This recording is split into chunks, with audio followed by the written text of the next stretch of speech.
TitleMatchNetwork.com. No, Dog did that once. Yeah. Were you there? Or? I was supposed to be on that flight, but I didn't. That's when the AWA had their own private plane. Mm-hmm. I used to call Suicide One. And Greg Gagne told Dog to be at the airport at 4 o'clock. They were flying to Denver, Rapid City, Minneapolis. So Dog at the airport at 4 o'clock. The plane left at 3:30. Dog was mad. Dog got on the plane that night, and he was really mad because he had to pay his own way to go to, and he just felt insulted. So he opened the door, and the door, it had a catch. It would open with stairs that would go down, and then the top would go up. The Dog opened that up and then wrapped the cord around his neck and threw the bag out, everything out of the plane. He just wanted to have something to do that night. What like stories like that? How would you compare like wrestlers from like the 60s and 70s to wrestlers these days?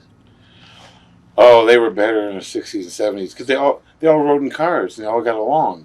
Now everybody, when they get off a plane, they first go get their own car, then they go to the gym, they go to their room, they work out, they go back and forth. There's no camaraderie. You learn to work in the car. You learn to do interviews in the car.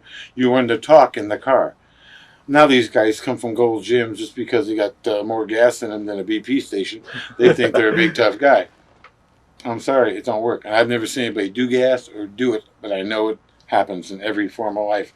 Probably the FD, the guy delivering flowers is on the pizza guy from Papa John's on gas. Who knows? But no, I was going to take it one time when I first started in the business. What happened? There was a thing called Diana Ball. And an old-time wrestler named Rocky Montero used to be a boxer. He told me, "Kid, don't take it." He said, "It'll screw up your kidneys and your heart." I never did. I never did. Speaking of drugs, like, I mean, what is your opinion on drugs? And also maybe a different question. There's a lot of talk about drugs in wrestling these days. Was maybe not drugs back in the day, but how was drinking back in the 60s and 70s? I heard a lot of stories. Well, people drank during the Depression. Was it worse then than now, do you think? Or? No. Milwaukee, there's a bar in every corner. All your life. There's always been. Actors have always drank. Baseball players, football players, everybody. After a baseball game, football game, there's beer in the locker rooms. Everybody drinks. No. There's always been that. People have always drank. Drugs now, the guys that smoke say themselves. The guys that do other stuff up their nose say themselves. They never flaunt it in the dressing room. They never talk to each other about it in front of me or anybody else. So that's kind of quiet, and that's what they do if they do it. I'm not saying they do or they don't.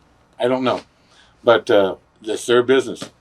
But you know, everybody has a couple beers after a match. Everybody gets on the airplane after a flight.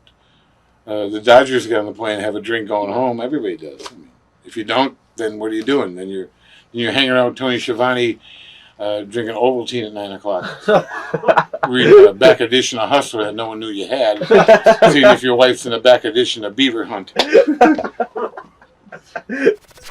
TitleMatchNetwork.com.